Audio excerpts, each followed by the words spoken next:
Sadhu, sadhu, sadhu. Namo tassa bhagavato arahato samma sambuddhassa. Sadhu, sadhu, sadhu. Homage to my teacher Bhante, Kalyana Mitta Pinwak Loku Swami Nahanse.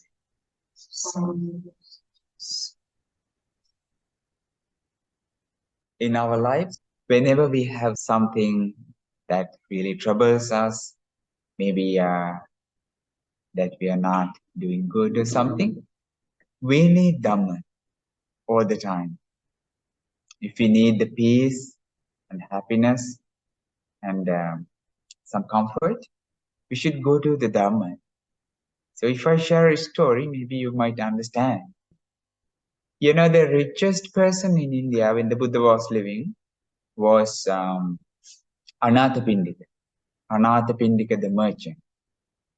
He was a banker and he was so generous, the chief dana for the dispensation of the Buddha. He had lots of children and grandchildren too. One day, one of the granddaughter, she had a doll made out of bread from her servant. She made a doll. It's a biscuit doll or maybe a bread doll from flour, and a cooked one. And she liked that so much, the little girl. It's a toy.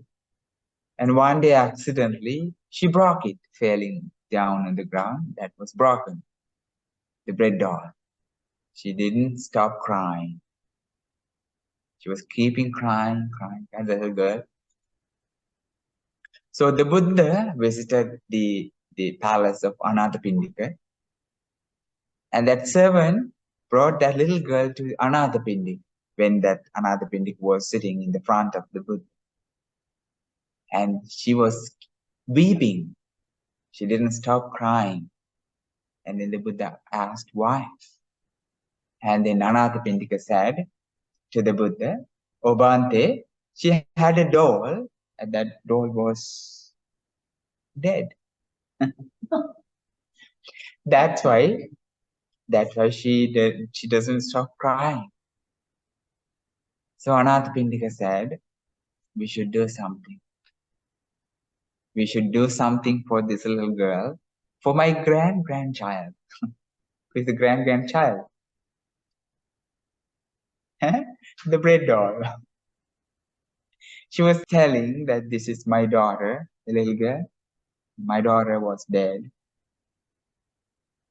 So Anathapindika invited the Buddha, "Bhante, please come to my palace with Sangha 500 for 7 days. I'm happy to give a dana, alms offering, to the Sangha headed by the Buddha for my granddaughter." It's not, of course, actually, for the grandchild. It's not for the biscuit doll. It's not for the bread doll. But for the happiness of everybody in the place. They were so busy and they forgot that accident, breaking that bread doll. They were busy, but peacefully busy, to making the dana, arranging the dana. They continue to offer dana. Dana is the giving food, to the Buddha, to the Sangha, the monks, for 7 days. When they finished the 7-day dana, Anathapindika's wife said, No, my dear husband, we should not stop this giving dana. We should continue. I want to contribute this dana. So she was keeping dana. She didn't stop for a month. All the people in the village, all the people in the palace, they were so happy, giving dana to the Buddha, to the Sangha, for a month. Everybody was happy. So the king, Paṭhamagelañña of Kosala, that was the kingdom, Kosala country. The merchant Anathapindika is the wretched person. The king is different. The king was wondering why the Buddha didn't come to my palace for a long time. The Sangha didn't come to my palace for a long time for dana. Why? So when he was like wandering, he came to the Buddha and said, why, Bhante, you didn't come for dana in my palace? Why? So the Buddha said, we went to Anathapindika's palace for dana for a month. Oh, Bhante, if Anathapindika gave a dana for the Buddha and for Mahasangha for a month, I should do that same thing. He arranged the dana in his palace for a week. And when he was finished that week time giving dana, the food, the queens and everybody said, no, we should not stop giving this dana. We should continue. So they did that dana with all the people in the country for a month for the Buddha and Mahasangha. So at the end of this dana, Buddha said, so this is how the wise people do.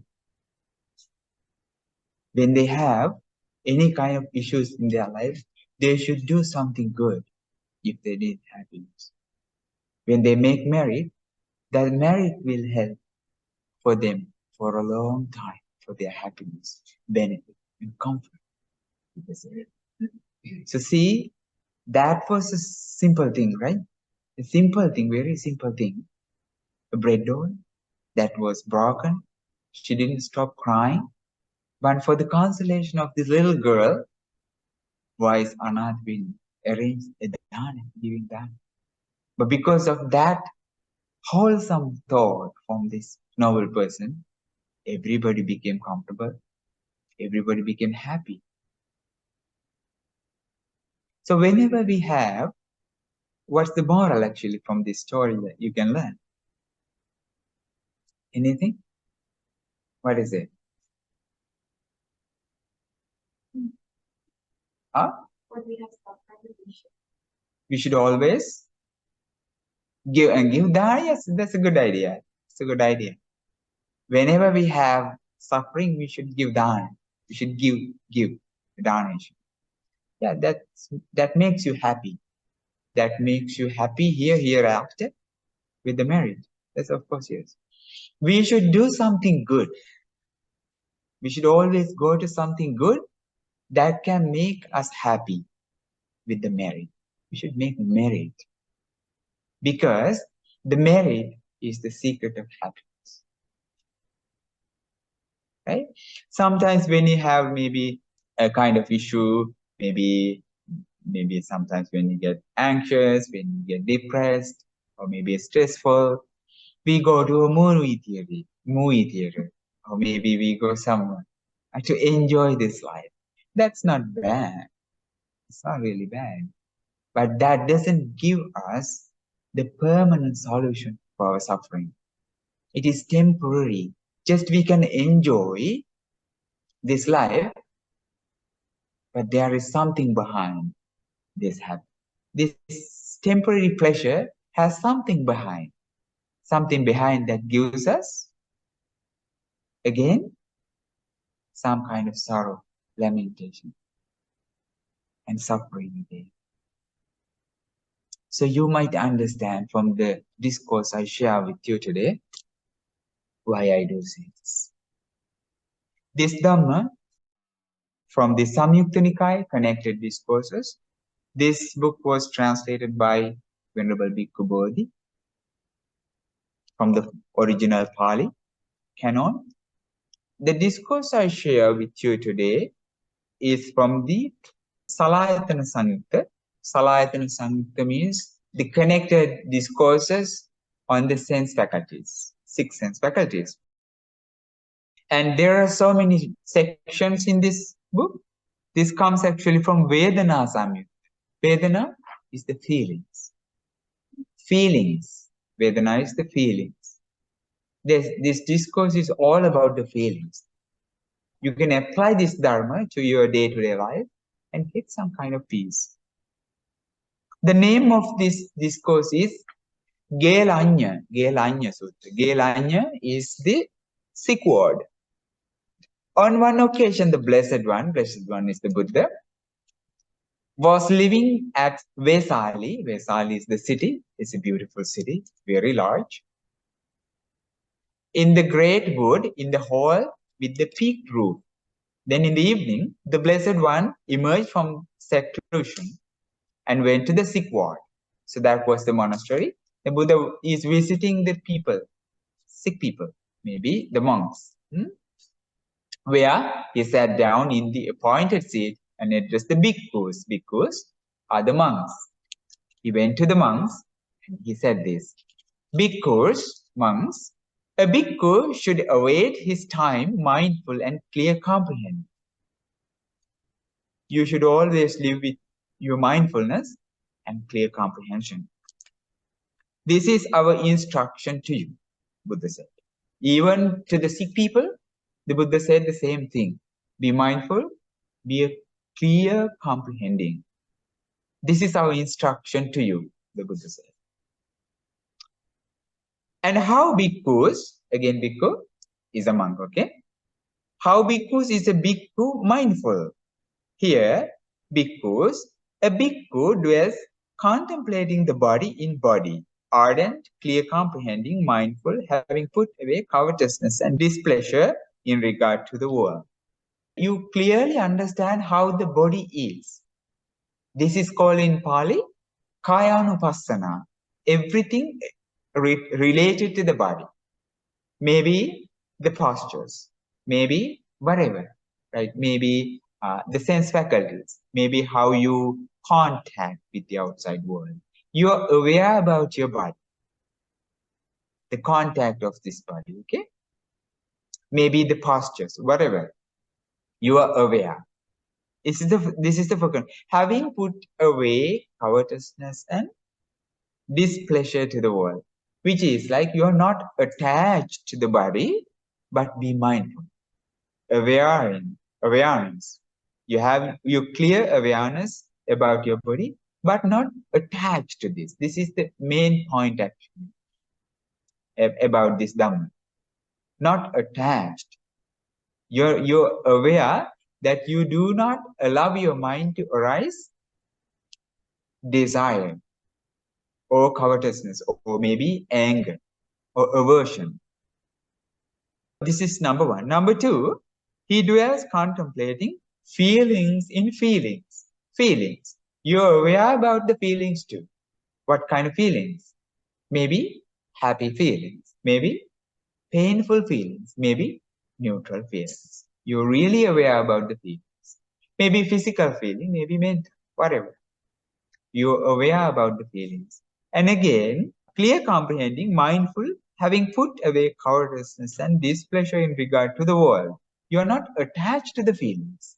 Even the happy feelings, even the painful feelings, even the neutral feelings, you're not attached. Why not? Why don't we enjoy the happy feelings in the Dhamma, when we practice this Dhamma? Again, that desire causes suffering.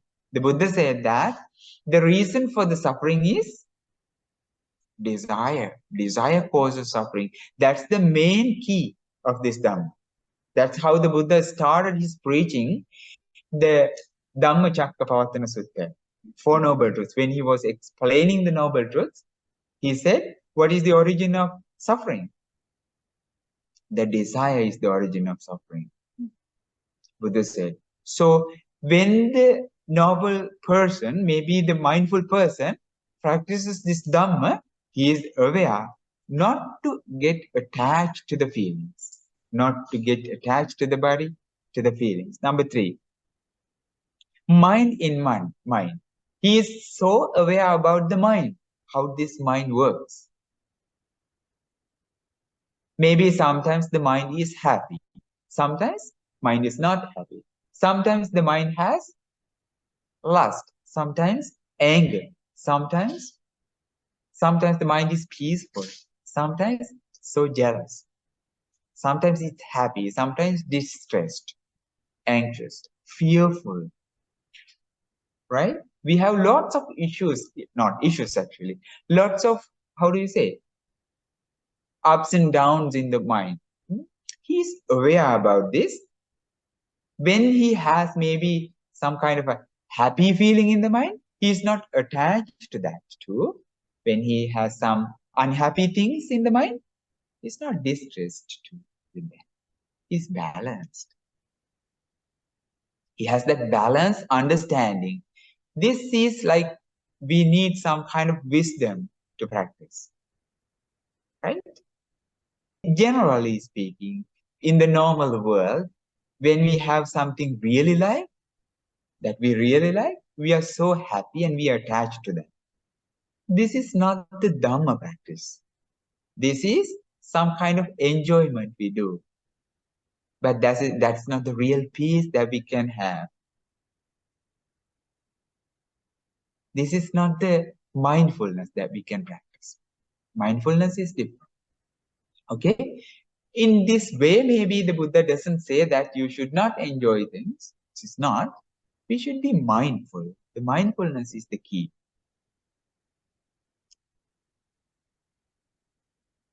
And the third one, phenomena in phenomena, ardent, clear, comprehended, mindful, and having put away covetousness and displeasure in regard to the world. Phenomena in phenomena means the Dhamma. They are aware about this Dhamma. They know, they have that kind of knowledge about the Dhamma, and they investigate the Dhamma, but not attached, not distressed. This is the four establishments of mindfulness. So this Dhamma is given by the Buddha to the sick people in the world. All right. And how bhikkhus does a bhikkhu exercise clear comprehension? This is kind of interesting, okay? It's kind of meditation you can do. Clear comprehension. Here, a bhikkhu is one who acts with clear comprehension when going forward and returning. So, clear comprehending when going forward and returning. It could be a meditation, right? So, maybe you can take a walking path about 20 feet, 30 feet or something that you can walk slowly. It doesn't matter that you can follow any speed of your walking path, right? For the walking meditation, that can be very slow, that can be very fast or whatever. But the key is you are aware. What is it about? Going forward, you are aware. And returning, you are aware. Your awareness about what? The movements. Okay? You are aware about the movements of your body. So we cannot actually pay attention on everything we do. Maybe we shake our fingers. We can do it, right? Like my finger goes this way and this way and this. No, we cannot focus everything. And we shake our neck and we have feet like going. We cannot focus everything, right? Because that mindfulness is not that developed. Focus everything we do on our walking. No. But you can pay attention that on that you're walking. You're just walking. These are my steps, right? If you pay attention on one foot, that I keep my foot here,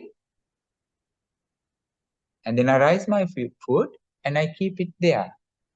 That's my next step, my second step also. So when you do this, paying attention on the movement of your feet, maybe one foot, you will understand. This is the clear comprehension. You will understand these are my feet. Movement. When you keep your foot on the floor, you will see, oh, I kept my foot on the floor. When you raise it and you keep forward, you understand, I kept my foot in the front. But you don't have to say this in detail. You just know this, okay? So next step is, when you understand these steps, you might understand what happened to the first position, first step, when I keep it forward. That was gone. That went to the past. The present moment is now. What happened to the previous moment? That was gone. Right? When you have that clear comprehension in the present moment, you clearly understand all the time I have in my body the changing, right? When I keep my next foot in the front, the change happens. What is the change? My body all the time constantly changes. Clearly you understand, okay?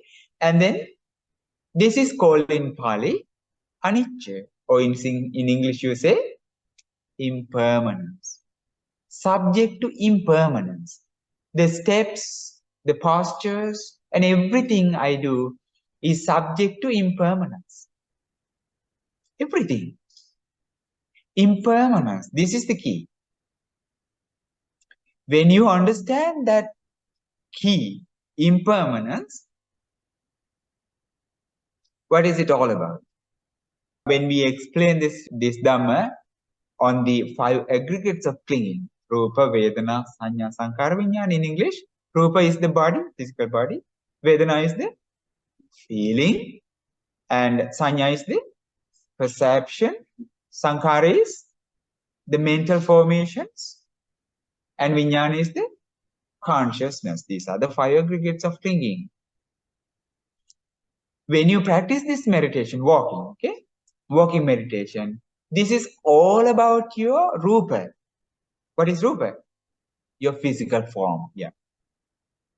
The physical form is all the time, constantly becomes otherwise. That happens all the time. But we do not pay attention.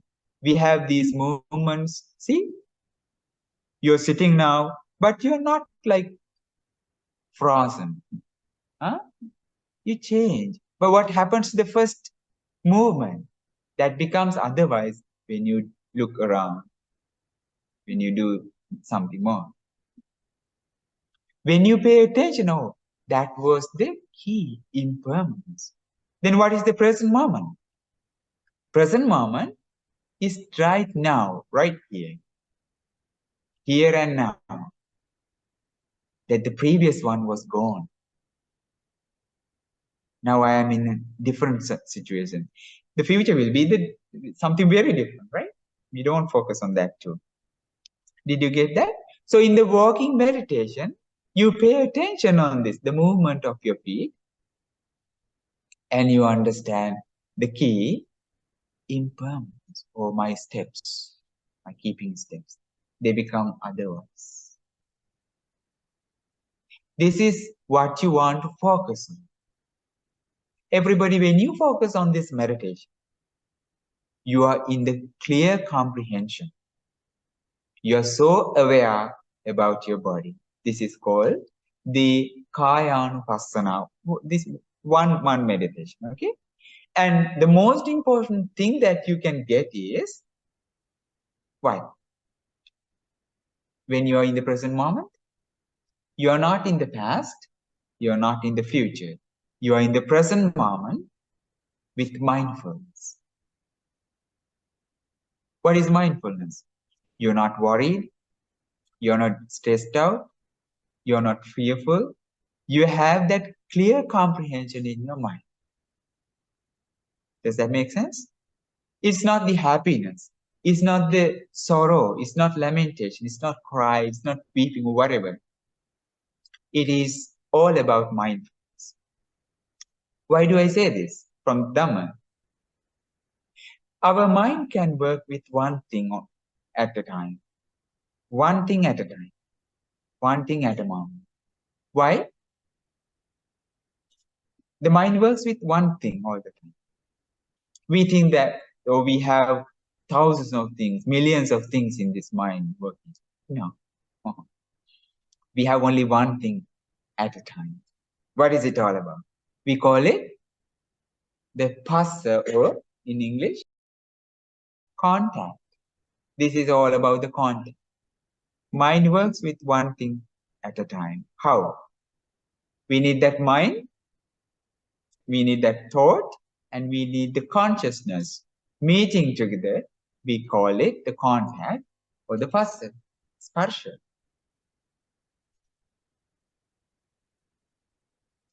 Then we feel. It could be a pleasant feeling. It could be a painful feeling. When you bring your mindfulness to the present moment, not in the past, to the present moment, your mind is very clear to understand the things as they really are. What is it? This is my body in the present moment. What happens to my past became otherwise, changed. Then what is it? All the time, I have my attention on the impermanence. When you understand the impermanence, so the Buddha explains it clearly, nicely. How? He asked the first question about the body. He asked about this eye, he asked about this ear and things too. From the Panchavakya bhikkhus, 5 bhikkhus, he asked, dear monks, if this form is permanent or impermanent? That was the first question from the Buddha for the 5 ascetics. The form is permanent or impermanent? What is the answer? Is impermanent. Maybe a little child can answer. A small child can answer. This form is impermanent. What was the second question from the Buddha? If it is impermanent, it is happy or stressful. Is it impermanent? Is it happy or sorrow or painful or stressful? If something is impermanent, is it a good thing or bad thing? It is not good, right? It's impermanent. Then it is, the body is impermanent and subject to suffering because it is impermanent. So the next question, what was the next question from the Buddha? If it is impermanent and suffering, is it good you to say that this is mine? Good to say this is mine, this is my body, because this is impermanent and subject to suffering. Good to say this is mine, this is me, or this is myself. No one. No hetambang. No bhante. It's not good to say me, mine, or myself. Why? This is impermanent, subject to suffering. Gives you lots of suffering. So let go of the desire if you need that permanent happiness, if you need that permanent liberation from this body, from this journey of samsara. So when you do that meditation, this leads to actually nibbana. This doesn't, like, whenever we practice this meditation, maybe we can make our mind calm and peaceful and happy. Maybe we can forget. Maybe we can do this. But this is not the only point that we should practice this meditation. For what? To minimize our craving, to minimize our tanha, to minimize our suffering, to reach that permanent liberation called nibbana. Did you understand that walking meditation? It has a huge meaning, okay? What is it? When you are in the present moment, you understand that past moment was gone and you have that change in your body, which is called anicca or impermanence. If it is impermanent, it is all about my body. If this body is impermanent, is it good to say this is me, mine, or myself? No, he Samban. You develop your wisdom.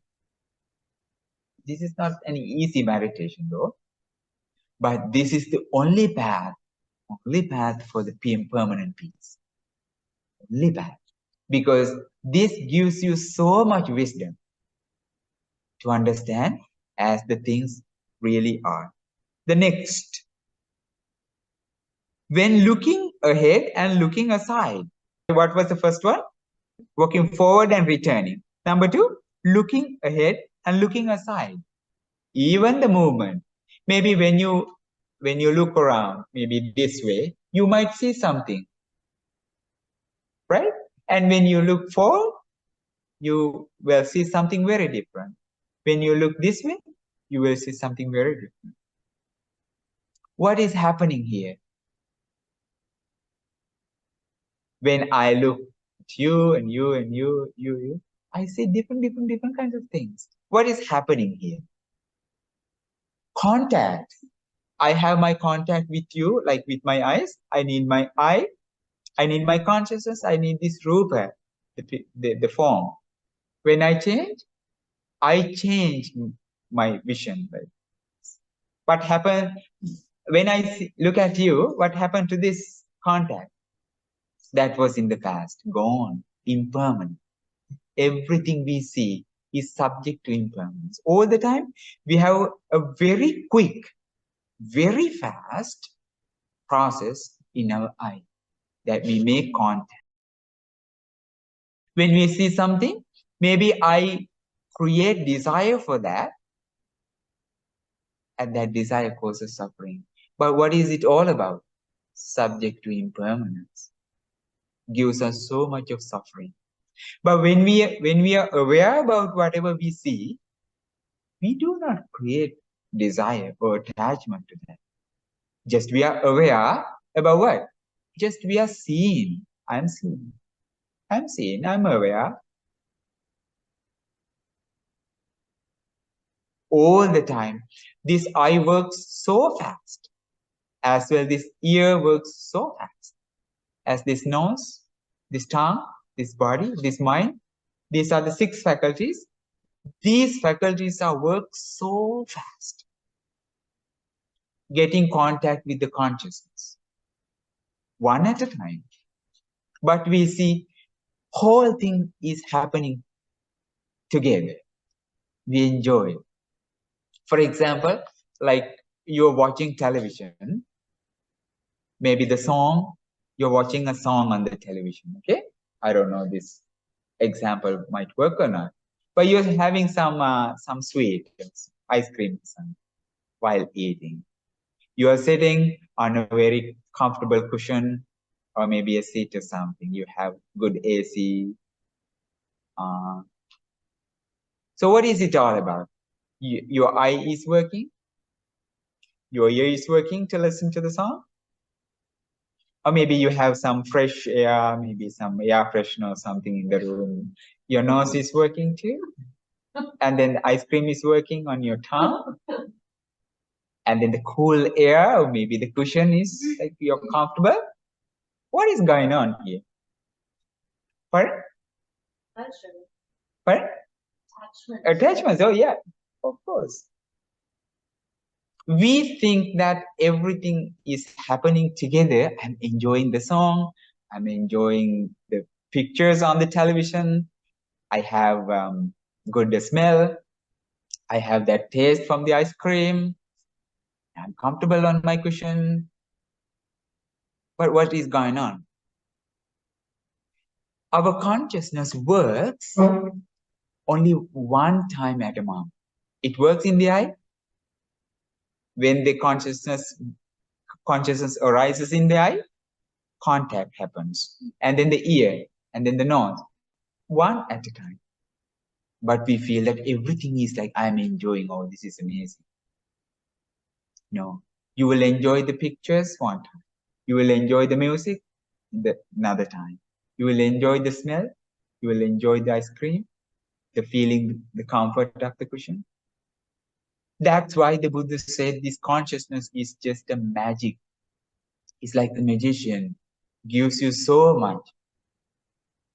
But we do not focus on the impermanence. When I see, you do not hear. Do you believe this? When you hear, you do not smell. Why? only one contact at a moment. When you feel the taste, you do not see. But we do not understand because this consciousness is very fast, extremely fast. Did you know that back in the days, the film, the movies, they have that frames. Yeah, the frames, they run very fast, and then we see the pictures. People run, people dance, people eat, the trains, planes, animals. But what is it about? Only one frame at a moment, at a time. Pardon me? Moving pictures. That's why this is called the movie. Now we don't use that the films, but we always say that this is a movie. But we think that everything happens together. We enjoy the ice cream, we enjoy the music, we enjoy the pictures. It's not. So the thing is, the mindfulness is for the understanding this reality.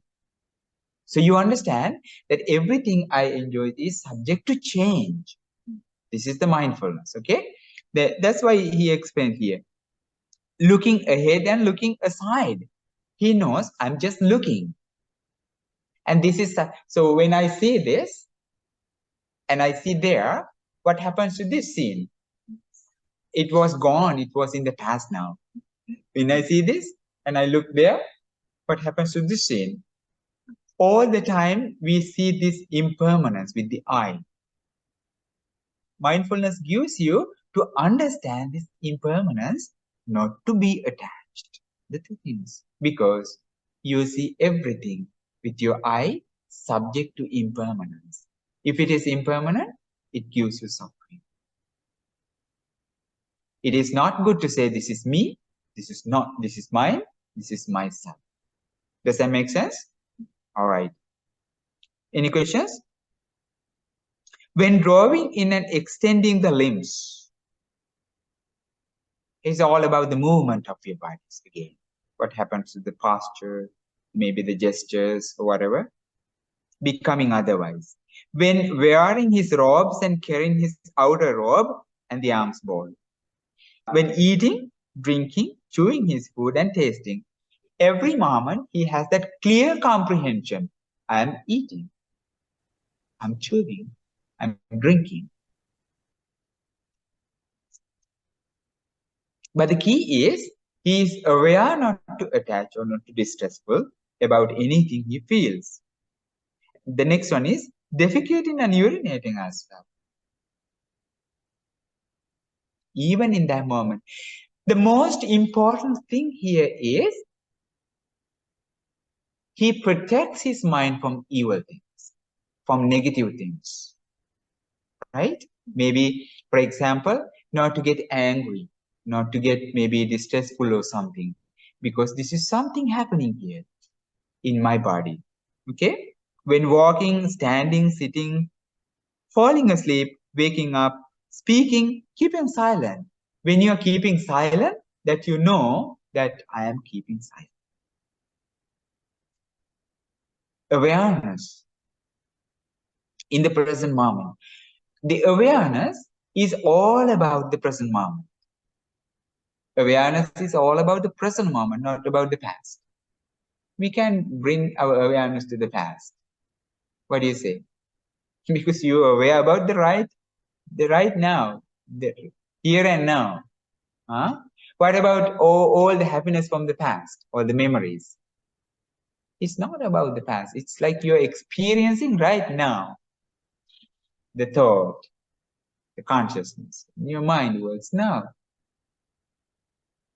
But the subject comes from the past. You're experiencing right now. Awareness is right now. Maybe fear, maybe stress, maybe depression, maybe anxiety, whatever you are experiencing right now. This is the most important key. Right now. It's not about the past. You are experiencing it now. Maybe happiness, maybe the memories or something. If you really know about this Dhamma, the case, this happens because of the contact. Only the contact gives you this feeling. Maybe painful, maybe happy, whatever. The contact gives you this.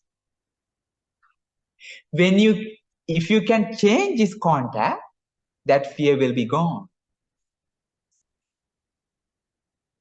This anxiety will be gone.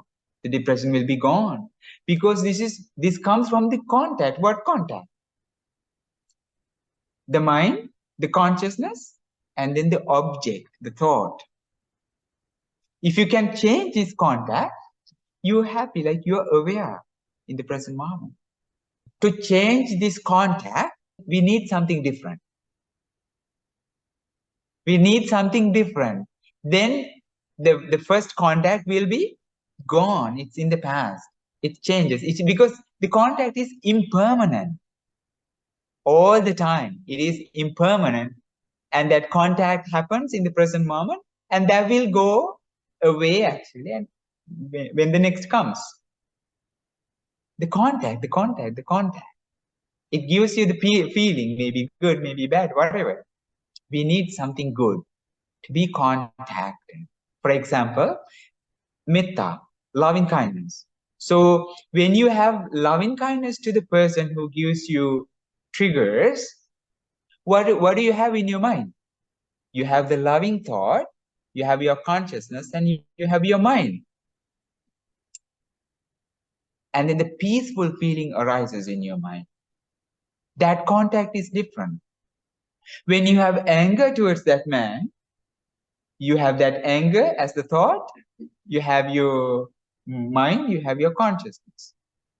A negative feeling arises in your mind, and that gives you so much of distance. Contact. That's why we need this Dhamma. We need to replace a positive feeling instead. It's very, very hard. Huh? When you practice the loving kindness meditation all the time, your mind is trained to develop that, to have it. Maybe to any bad people, or maybe to people who's really hard to deal with or something. You all have, all the time, when you get trained to develop this mindful feeling, loving kindness or compassion or metta. So that's why we need this practice constantly. Okay. Of course, when we practice this loving kindness, when we train our mind to develop this, we should start not with the aggressive people. Like I need to develop my loving kindness to these aggressive people. This is not the good start. You just start with the people like this. Oh, that's why you get started loving feelings towards yourself. Oh, this is the most important person for me in the world. I have metta for me first, right? And then I share this with my family, my friends here, people in the village. And we do not categorize people. We do not have any, regardless of any background, we have metta towards all beings in the universe, the entire universe. That's how we practice, we train our mind. And then whenever we have a difficult situation, we can. You have no one, any sentient beings in this universe that you have not paid loving kindness. Why? Why do I say this? When you practice this loving kindness meditation, you have paid your loving feelings to everybody in the universe. What do you say? The small ants, maybe the birds you see. You have practiced. You have given loving feelings to the entire universe, right? All right. Already, a person is not special when you have done that before. All right, next part, okay? Because while a bhikkhu dwells thus, mindful, clear, comprehending, diligent, ardent, and resolute, if there arises in him a pleasant feeling, okay, whatever you're doing, right, a pleasant feeling arises. He understands thus, there has arisen in me a pleasant feeling. You're aware about the, not the posture. Now, about the feeling. You're aware about the feeling, the pleasant feeling. He understands us. Now, that is dependent, not independent. A reason due to reasons, causes. Dependent on what? Dependent on this very body. But this body is impermanent, conditioned, dependently arisen. So when the pleasant feeling has arisen in dependence on the body, that is impermanent, conditioned, dependently arisen. How could it be permanent? That pleasant feeling is subject to impermanence, becomes otherwise, will be gone in the next moment. He dwells contemplating the impermanence in the body and in the pleasant feeling. All the time he comes to the perception of impermanence. For what? Why? Not to get attached, whatever they are experiencing. This is how the wisdom arises. Not with the attachment, not with the distress. He dwells contemplating the impermanence in the body and in the pleasant feeling. He dwells contemplating the vanishing, contemplating the and fading away, contemplating the cessation, contemplating the relinquishment. He dwells thus. The underlying tendencies to lust in regard to the body and in regard to the pleasant feeling is abandoned by him. Underlying tendencies, the defilements, maybe the greed, maybe the aversion, anger, whatever, ceased. Why? He understands the things as they really are. The feeling, the body, and everything. Everything is subject to impermanence. Why am I here to get attached to the feelings or whatever? Impermanence. This is the true wisdom, the way that the true wisdom arises. This is important because while a bhikkhu, while maybe you, dwell thus mindful and clear, comprehendent, diligent, ardent, and resolute. If there arisen in him a painful feeling, or maybe a person who triggers you, a painful feeling arises. He understands us. There has arisen in me a painful feeling. Now, that is dependent, not independent. It's not permanent. Dependent on what? Dependent on just this body. Maybe this is all about the pain, maybe like physically you're experiencing, but we can apply to the feelings in mind too. Okay.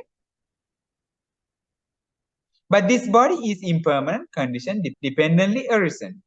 The feeling was also dependent, not independent, dependently arisen. So when the painful feeling has arisen in dependence on the body, that is impermanent, conditioned, dependently arisen. How could it be permanent? That feeling is also impermanent, a painful feeling. Whatever depression, anxiety, whatever, that's not, everybody, permanent. It is not permanent.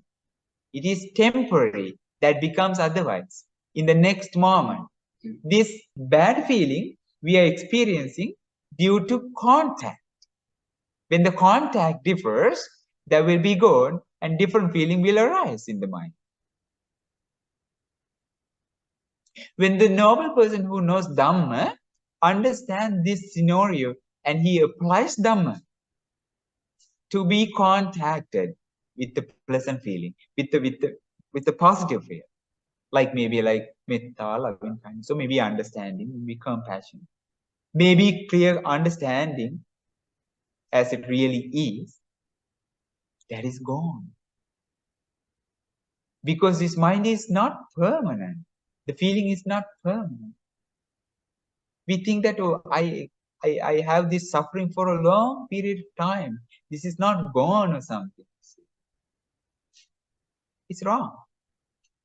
Why? If it is permanent, we have no solution. No, it's not. He dwells contemplating the impermanence in this body And in the painful feeling, he dwells contemplating and vanishing, contemplating fading away, contemplating the cessation, contemplating the relinquishment. He dwells thus. The underlying tendency to aversion in regard to the body and in regard to the painful feeling is abandoned by him. Does that make sense? The same thing with the neutral feeling too, the Buddha explained. Neutral feeling, not pleasant, not unpleasant. Neutral feeling. The same thing. All the time, the same scenario, same process, subject to impermanence.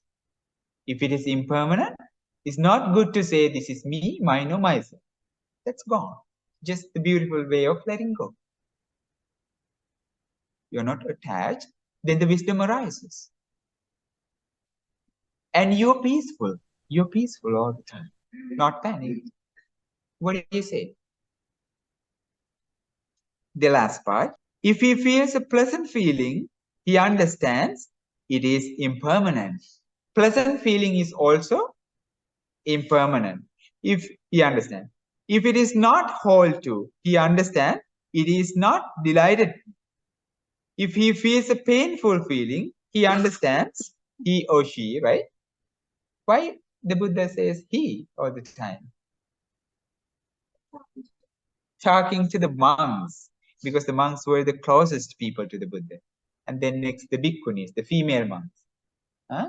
That's why the Buddha always taught bhikkhus, not bhikkhunis, the female monks. But this Dhamma to everybody, okay? It's not for only for monks.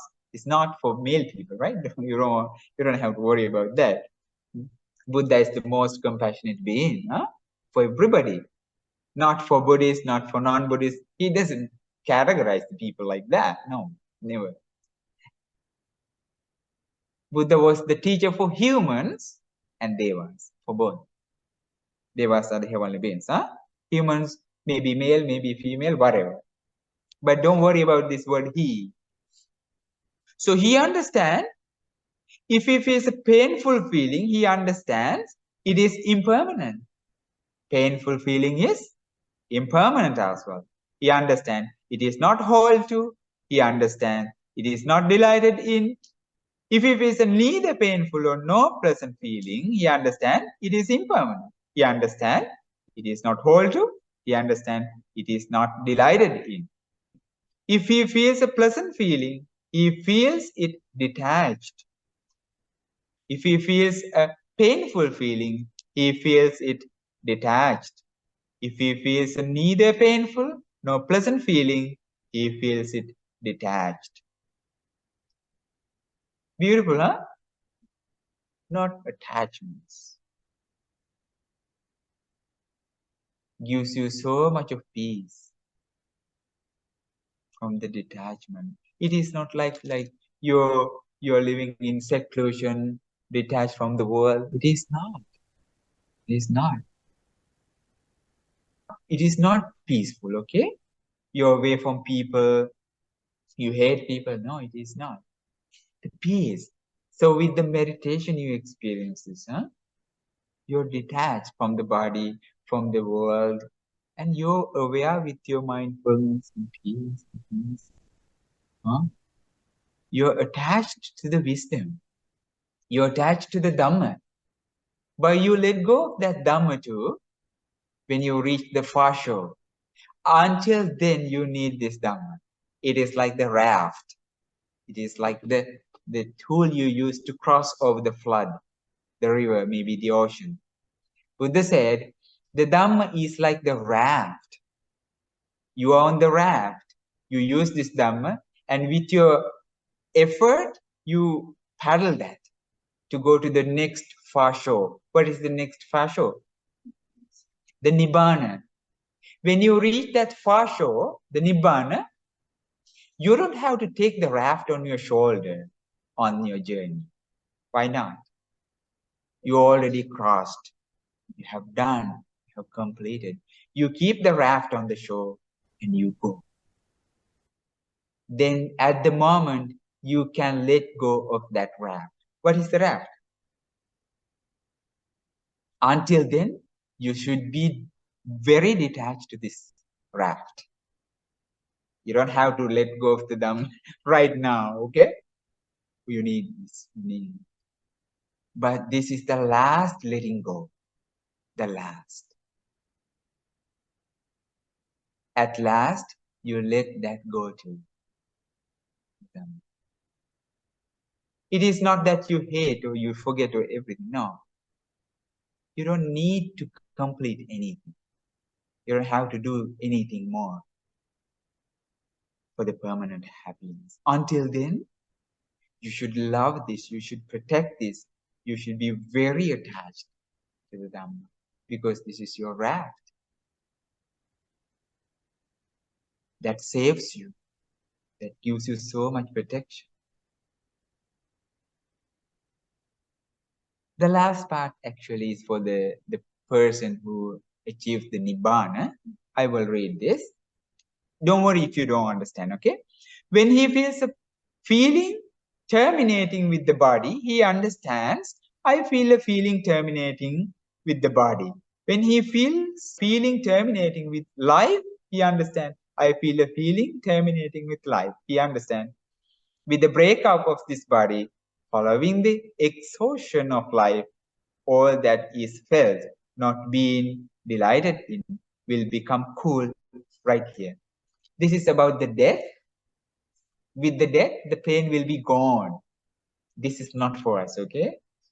This is for the person who achieves the level, the highest level of arahantship, the liberation, okay? Because they are not supposed to be born anywhere after the death, not us. So then don't decide to commit suicide again when you feel a painful feeling. It is not the solution, okay? It is wrong. It's very wrong. But the person who achieves the arahantship, with the break of their body, with the death, they will completely be freed from everything. Completely. They have no any place to be born there. Until then, some Bhantes, some monks also, they had lots of suffering. For example, Venerable Mahamoggallana, he was killed, people. It's pain. But until he gets into the final Nibbana, that's just for that. That's it. Many monks. But you want to understand this feeling, whatever feeling is very temporary. Arises due to contact. When the contact differs, the feeling differs. Just as a bhikkhu, an oil lamp burns, it depends on the oil and the wick. The oil lamp, maybe a candle or something. Oil and the wick you need. Because of the oil and then the wick, we have that flame. And with the exhaustion of the oil and the wick, it is extinguished through the lack of fuel. When the oil is finished, the flame will be gone. So too bhikkhus. When a bhikkhu feels a feeling terminating with the body, the same thing repeats. He understands with the breakup of the body, the following of the exhaustion of life, all that is felt, not being delighted in, will become cool right here. That's analogy the Buddha explains. So with the Arahant Bhante, like the flame of a candle, like a flame of an oil lamp. When the oil is finished, when the wick is burned, the flame will be gone. Likewise, where does the flame go when the oil finishes? To the north, to the west? It will vanish actually. It's finished. This is the scenario. This is actually the analogy. Like the person who achieved that highest level of Nibbana, when they die, the consciousness vanishes like the flame vanishes. The consciousness is not subject to go anywhere to have a next birth.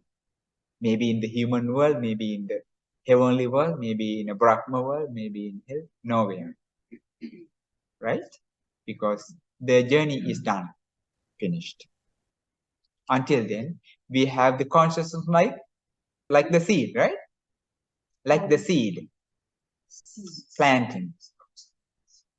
With the Nibbana, the journey is finished. And it's not a place. It's not a place. Journey is gone. Journey is finished. As long as we have this journey, we have the birth, we have aging, we have death, separation from loved ones, lots of experiences. This is all about the human world. What is all about the animal world? Worse. What is about the ghost world? Worse. What is it all about the hell? This is not the only place we are born. Depending on the karma, we will have so many places that are open for us. This Dhamma is for the Nibbana, detachment, so maybe the minimizing the desire for everything, maybe to the present thing, understand the reality, understanding, comprehending, realization, the true nature of everything is the way that we can be freed from this suffering. May this beautiful Dhamma will help us understand this Dhamma. Sadhu.